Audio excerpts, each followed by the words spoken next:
안녕하세요. 딥다이브입니다. 최근에 블록파이나 셀시우스 같은 이름들 혹시 기억하시나요? 아, 네네. 그 글로벌 가상자산 금융 플랫폼들이었죠. 맞아요. 연쇄 파산하면서 시장에 큰 충격을 줬었는데 근데 이게 좀 역설적이게도 이 신뢰의 위기가 말이죠. 오히려 전통 은행에게는 새로운 기회가 될 수 있다. 뭐 이런 분석이 있어요. 네, 그런 시각이 있죠. 그래서 오늘은 한 은행이 이 가상자산 담보대출 시장 여기 어떻게 진출할지 내부적으로 검토한 전략 보고서가 있거든요. 이걸 좀 깊이 파헤쳐 보려고 합니다. 네, 이 보고서가 상당히 구체적입니다. 그러니까 단순히 뭐 해볼까 정도가 아니라 변동성이 큰 이 가상자산 시장에서 은행이 가진 가장 큰 무기, 그러니까 신뢰, 이걸 어떻게 활용할지에 대한 로드맵 같은 거예요. 로드맵이요? 네, 전략 목표부터 시작해서 핵심 리스크는 뭔지, 어떻게 관리할 건지, 또 필요한 기술은 뭐고, 특히 이제 한국은 규제 환경이 또 독특하잖아요. 그런 것까지 다 분석을 해놨더라고요. 이게 근데 왜 중요할까요, 여러분께? 만약에 가상자산을 갖고 계시거나 아니면 금융의 미래, 특히 전통금융이랑 이 디지털 자산이 어떻게 만날까 이런 거 궁금하시면요. 그렇죠. 이번 딥다이브가 진짜 흥미로운 통찰을 드릴 겁니다. 특히 그냥 한다가 아니라 어떻게 하면 안전하게 할 것인가 여기에 초점을 맞췄다는 게 중요해요. 맞습니다. 안전. 자, 그럼 동격적으로 한번 풀어보죠. 이 은행의 핵심 전략 뭔가요? 핵심은 딱 한마디로 신뢰 프리미엄 전략입니다. 신뢰 프리미엄. 네. 그러니까 뭐 금리를 엄청 낮춘다거나 아니면 담보 인정 비율, LTV라고 하죠. 이걸 막 높여서 경쟁하는 게 아니에요. 대신에 우리는 제도권 금융기관이다. 이 안전성과 투명성을 그냥 전면에 내세우는 거죠. 아, 우리는 안전하다, 믿을만하다 이걸로 승부한다. 그렇죠. 그래서 처음 타겟 고객도 막 일반 개인 투자자들보다는 리스크 관리가 좀 더 쉽고 기존에 관계가 있던 기관 투자자나 법인 아니면 자산 많은 분들 있잖아요. H&WI.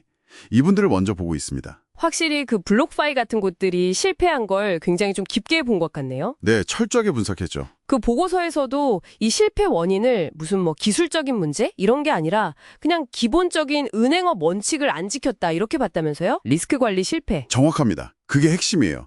리스크팀이 계속 경고했는데 무시했다거나 특정 거래처, 예를 들면 그 알라메다나 FTX, 여기에 너무 위험이 몰려 있었고 심지어는 담보가치도 얻는 FTT 같은 걸 담보로 잡고 그랬으니까요. 아, 정말 기본을 안 지켰네요. 네, 전형적인 금융실패 사례죠. 반면에 성공 사례로 언급된 넥소 같은 경우는 실시간으로 돌아가는 자동화된 리스크 엔진, 그리고 굉장히 엄격한 초과담보 정책, 이게 핵심 성공 요인이었다고 봤고요. 그래서 이 은행도 바로 이 리스크 관리를 최우선 과제로 딱 설정한 겁니다. 그럼 구체적으로 어떤 안전장치들을 생각하고 있는 건가요? 그냥 LTV 좀 낮추는 거 그거 이상일 것 같은데요? 네, 여러 겹으로 되어 있어요.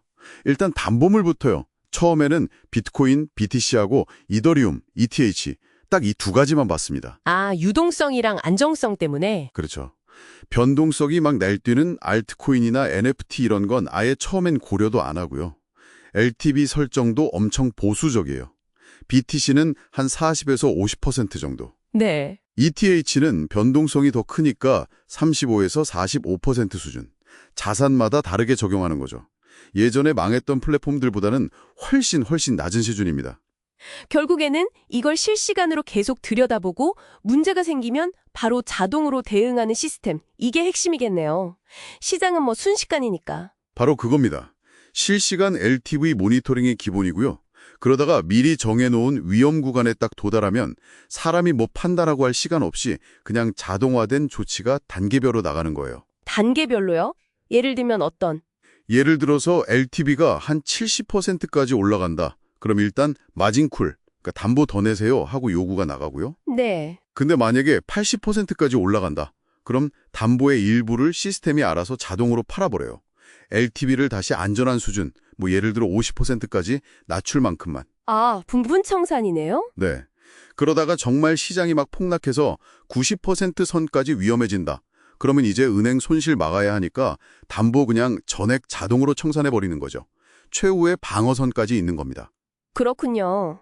근데 한국 시장은 또 특수성이 있잖아요. 특히 그 가상자산 이용자 보호법, 고객자산 80% 이상을 콜드월렛에 보관해야 한다? 이거는 어떻게 작용할까요? 이게 오히려 좀 발목을 잡는 건 아닌가 싶기도 한데. 그거 정말 흥미로운 지점인데요. 보고서에서는 이걸 오히려 경쟁 우위로 만들 수 있다고 봐요. 아, 정말요? 어떻게? 말씀하신 대로 80% 이상을 오프레 상태인 콜드 월렛에 도여하니까 시장이 급락할 때 바로바로 청산하기가 좀 어려울 수 있어요. 이걸 청산 지연 리스크라고 하는데 네네. 그래서 글로벌 사업자들보다 LTV를 더 보수적으로 가져갈 수밖에 없죠. 근데 바로 이 점, 우리는 법을 지켜서 당신 자산을 이렇게 콜드 월렛에 안전하게 보관하고 있습니다. 이게 엄청 강력한 신뢰의 근거가 되고 마케팅 포인트가 될 수 있다는 거예요. 아, 규제 준수 자체가 안전 마케팅이 된다. 그렇죠. 물론 특근법에 따른 자금 세탁 방지, AML, 고객 확인, KYC, 그리고 100만 원 이상 옮길 때 정보 기록하는 트래블 룰, 이런 건 기본 중에 기본이고요. 기술적인 부분은 어떻게 하려고 하나요? 은행이 이런 복잡한 가상자산 수탁 시스템, 커스터디라고 하죠. 이걸 직접 다 개발하기는 좀 어려울 것 같은데. 네, 현실적으로 어렵죠. 그래서 이 커스터디 부분은 직접 구축하기보다는 전문 기업들하고 파트너십을 맺는 방안을 제시합니다. 아, 외주를 준다. 그런 셈이죠. 국내에는 코다나 K데크 같은 곳도 있고 글로벌하게는 파이어블럭스 같은 회사들이 있잖아요.